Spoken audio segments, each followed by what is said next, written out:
दर्शन नहीं हुआ। सो उनके घर ही पहुंच गए दर्शन करने के लिए।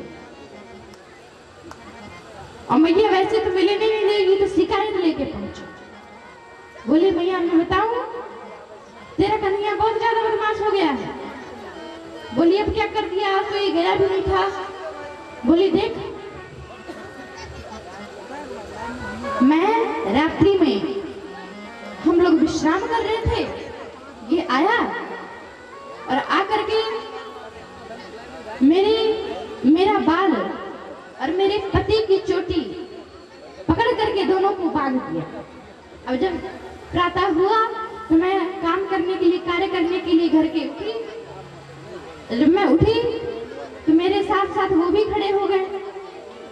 मैंने देखा, मैं कैंची ढूंढने लगी, मैंने अपने उतने बाल काट दिए। मैया बोली अच्छा, कन्हैया बहुत ज्यादा बदमाश हो गया, मैं उसे दंड जरूर दूंगी। एक बोली मैया अभी कहाँ स्टार्ट हुआ, अभी तो शुरू हुआ, अभी मेरा देख। वो बोली मैया देख, जब भी बछड़ा दोहन का समय आता है तो तेरा कन्हैया बछड़ों को, जब गाय दोहन का समय आता है तेरा कन्हैया बछड़ों को खोल देता है, जिससे बछड़े सारा दूध पी जाते हैं और हमारे लिए एक भी नहीं बचता। मैया बोली तो दूध दही की कमी है तो मेरे यहाँ से ले जाए। दूसरी आई, तीसरी आई तो बोली मैया देख, तेरा कन्हैया जाता है, उसके बाद से माखन अगर प्यार से दे तो प्यार से नहीं खाता है। जब इससे पूछा जाए कि कन्हैया तुझे प्यार से देने पर तुम क्यों नहीं खाता, तो कहता है जो आनंद मुझे चोरी करने में आता है ना, वो तुम लोग के हाथ से प्यार से खाने में नहीं आता, इसलिए चोरी करता हूँ। उसके बाद खाने के बाद मटकी भी फोड़ देता है, ये इतना बदमाश है। मैं बोली मटकी की कमी है, मेरे यहाँ से ले जाए। तीसरी आई, चौथी आई, मैया कन्हैया को बाहर बुलाई। अब गोपियों ने तो कन्हैया का दर्शन कर लिया, लेकिन मैया को आ गया था क्रोध। मैया बोली रुक, मैं तुझे बताती हूँ। मैया गई, पकड़ करके भगवान को उखल से, ओखली से बांध दिया। गोपिया बोली मैया लाला को छोड़ दे, ये सब हम ही लोगों की गलती है। मैया बोली पहले तो उसको डांट दिलवाती है, दंड दिलवाती है, उसके बाद से कहती है उसको छोड़ दे। मैं नहीं छोड़ने वाली, तुम लोगों को छोड़ना है तो छुड़ाओ, लेकिन मैं इसको नहीं छोड़ने वाली। सभी गोपियां अपने अपने घर चली गई, मैया कार्य करने रसोई घर में चली गई। अब कन्हैया धीरे धीरे घिसकते घिसकते आगे पहुंचे तो एक कुबेर जी के दो पुत्र हैं, नल और कुबेर, नल कुबेर। ये दोनों नारद जी के श्राप से वृक्ष बन गए थे। इन दोनों के बीच में से जब गुजरे तो भगवान तो पतले से निकल गए, किंतु उखल फंस गई। बहुत प्रयास किया भगवान ने निकालने का, लेकिन जब नहीं निकली तो भगवान ने अपनी पूरी जान लगा दी और भगवान कहीं और गिरे, उखल कहीं और गिरी और दोनों पेड़ उखड़ गए। बोल वृंदावन बाके बिहारी लाल की जय हो। उसमें से नल और कुबेर नामक दो देवता प्रकट हुए। उन्होंने भगवान की स्तुति की और स्वर्ग को चले गए। अब फिर मैया ने जब आवाज सुनी, बाहर आई, मैया ने देखा, तुरंत जाकर के कन्हैया को हृदय से लगा लिया। एक दिन मैया दधि मंथन कर रही थी, मतलब दही मथ रही थी। तभी मैया ने देखा कि कन्हैया गायों को चरा करके गोधूली बेला में आ रहे थे। कन्हैया आए, आकर के मैया से बोले मैया मुझे माखन दे दे, मुझे बड़ी जोर से भूख लगी है। मैया बोली सुन लाला, अभी दधि मंथन होने में कुछ समय और लगेगा, तो तब तक जाकर के खेल या कुछ और खा ले। जब मैं दही मंथन कर लूंगी तब आकर के माखन खा लेना। कन्हैया बोले नहीं नहीं, मुझे तो माखन ही खाना है। तो मैया कन्हैया को अपनी गोद में बिठा करके दही मंथन करने लगी। उसी समय कन्हैया ने देखा चंद्रमा। कन्हैया ने कहा मैया वो क्या है? मैया बोली लाला वो चंदा है। लाला बोला मैया मुझे तो चंदा ही चाहिए, अब मुझे माखन नहीं चाहिए, मुझे चंदा चाहिए।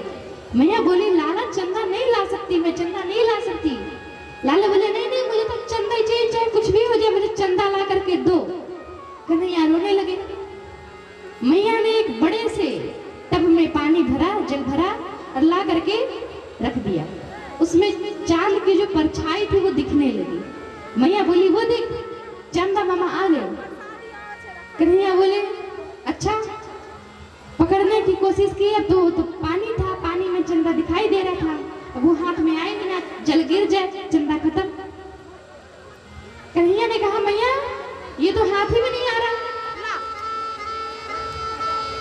तो मैया ने कहा लाला, चंदा मामा बड़े कोमल होते हैं, वो तेरे हाथ में नहीं आ सकते।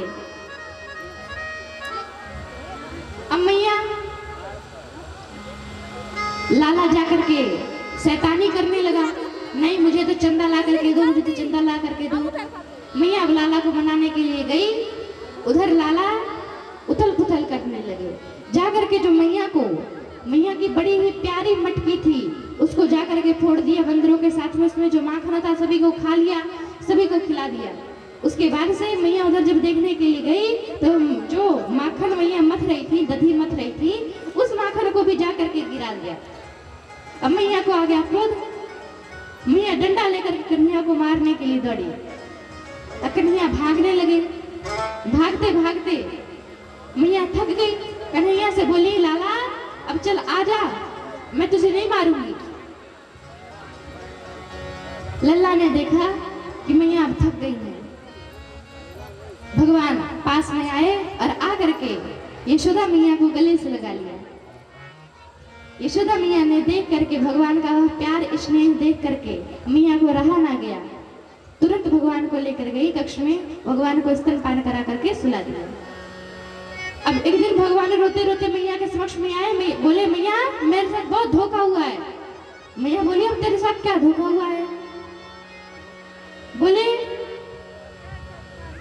मैंने देखा कि कल ही एक गौशाला में एक बछड़े का जन्म हुआ है। मैंने देखा कि आज उसके सारे के सारे दांत निकल गए। और बता, मैं 1 महीने का हो गया, मेरे एक भी दांत नहीं निकले अभी तक, बस 4 हैं, 2 ऊपर 2 नीचे। मैया बोली देख तू हमेशा माखन खाता रहता है, माखन होता है चिकना, इसलिए तेरे दांत कभी आगे बढ़ते नहीं है। और वो जो गैया है दूध पीती है इसलिए उनके दांत बड़े अच्छे हैं। कन्हैया बोले मैया अब हम भी दूध पिएंगे, हमें भी बहुत सारा दूध देना। मैया ने दूध दिया, लाला को 1 गिलास भर करके तुरंत कन्हैया भटक गए। जाकर के फिर आईने में देखा, शीशे में दर्पण में देखा, मैया ये तो 4 के 4 ही हैं, आगे तो बढ़े ही नहीं। मैया बोले दांत धीरे धीरे बढ़ते हैं। इस प्रकार भगवान ने बहुत सारी लीलाएं की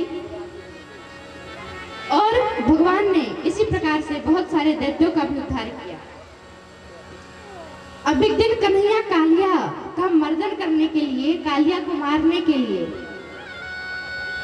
काली देह पर पहुंच गए और खेलने लगे।